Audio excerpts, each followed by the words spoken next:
सोनिया तब बच्ची थी, छोटी सी मासूम, प्यारी गोल गोल सी आंखें थीं उसकी। वह बंगाली बाबू की बड़ी बेटी थी। जितनी प्यारी थी वह, उससे भी कहीं मीठी उसकी बातें थीं। मैं उस महल्ले में नया नया आया था, अकेला था। बंगाली बाबू मेरे घर से 2 मकान आगे रहते थे। वे गोरे रंग के मोटे से आदमी थे। सोनिया से उनसे तभी परिचय हुआ था। उनका नाम जयकृष्ण नाथ था। वे मेरे जद्दोजहद भरे दिन थे।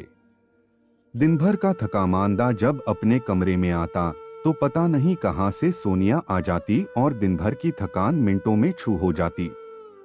वह खूब तोतली आवाज में बोलती थी।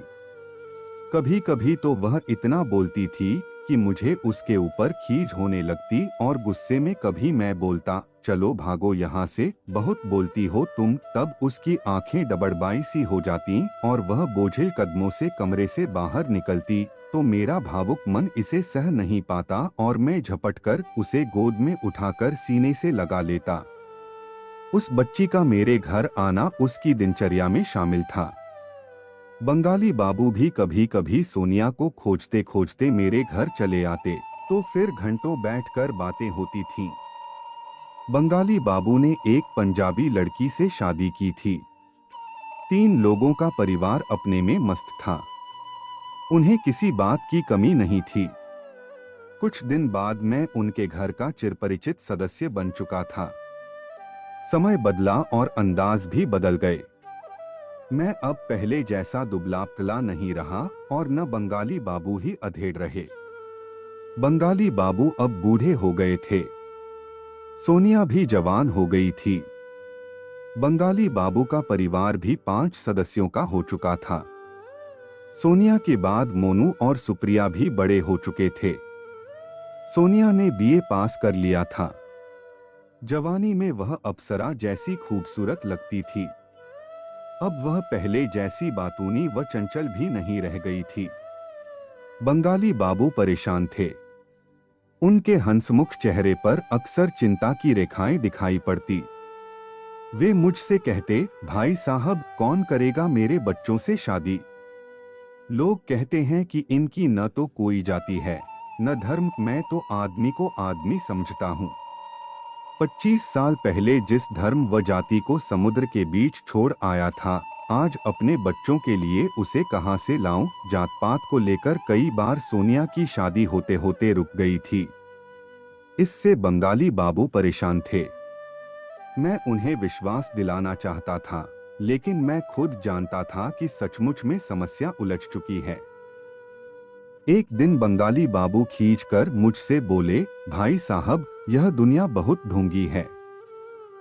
खुद तो आदर्शवाद के नाम पर सब कुछ बकेगी, लेकिन जब कोई अच्छा कदम उठाने की कोशिश करेगा तो उसे गिरा हुआ कहकर बाहर कर देगी। आधुनिकता, आदर्श, क्रांति, यह सब बड़े लोगों के चोंचले हैं।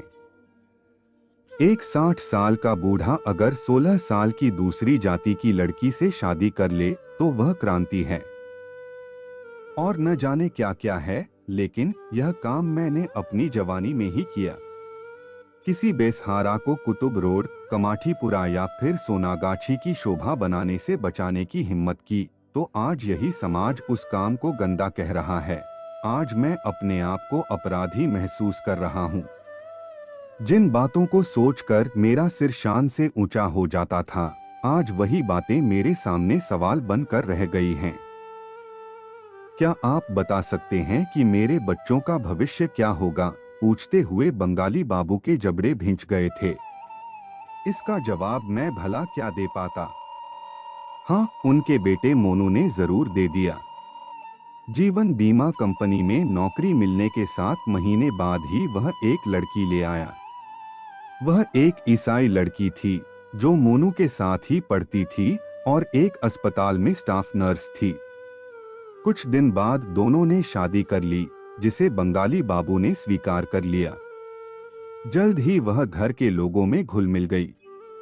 मोनू बहादुर लड़का था। उसे अपना कैरियर खुद चुनना था।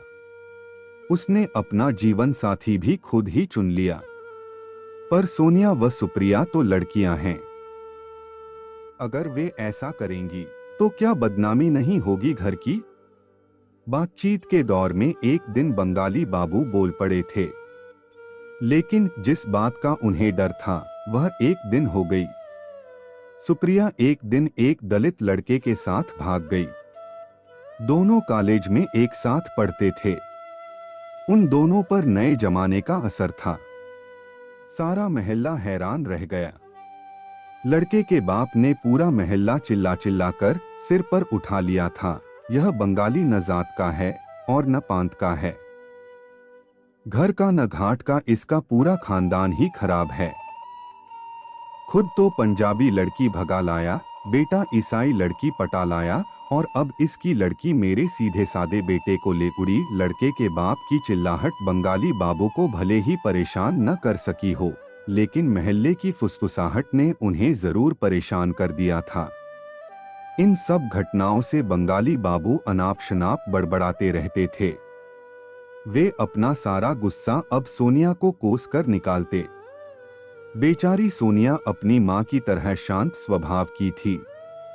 उसने अब तक 35 सावन इसी घर की चारदीवारी में बिताए थे। वह अपने पिता की परेशानी को खूब अच्छी तरह जानती थी। जब तब बंगाली बाबू नाराज होकर मुझसे बोलते, कहाँ फेंकूं इस जवान लड़की को, क्यों नहीं यह भी अपनी जिंदगी खुद जीने की कोशिश करती। एक तो हमारी नाक साथ लेकर चली गई। उसे अपनी बड़ी बहन पर जरा भी तरस नहीं आया। इस तरह की बातें सुनकर एक दिन सोनिया फट पड़ी। चुप रहो पिताजी। सोनिया के अंदर का ज्वालामुखी उफन कर बाहर आ गया था।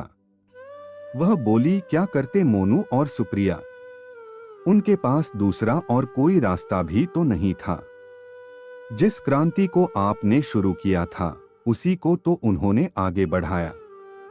आज वे जैसे भी हैं, जहां भी हैं, सुखी हैं। जिंदगी ढोने की कोशिश तो नहीं करते। उनकी जिंदगी तो बेकार नहीं गई। बंगाली बाबू ने पहली बार सोनिया के मुंह से यह शब्द सुने थे। वे हैरान थे। ठीक है बेटी, यह मेरा ही कसूर है। यह सब मैंने ही किया है, सब मैंने, बंगाली बाबू बोले। सोनिया का मुंह एक बार खुला तो फिर बंद नहीं हुआ। जिंदगी के आखिरी पलों तक नहीं।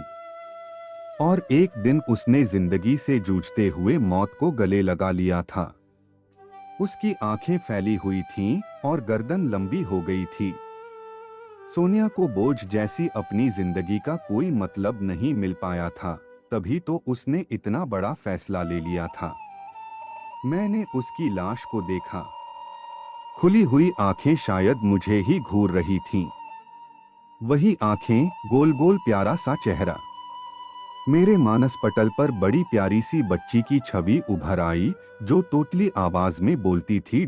खुली आंखों से शायद वह यही कह रही थी, चाचा बस आज तक ही हमारा तुम्हारा रिश्ता था। मैंने उसकी खुली आंखों पर अपना हाथ रख दिया था।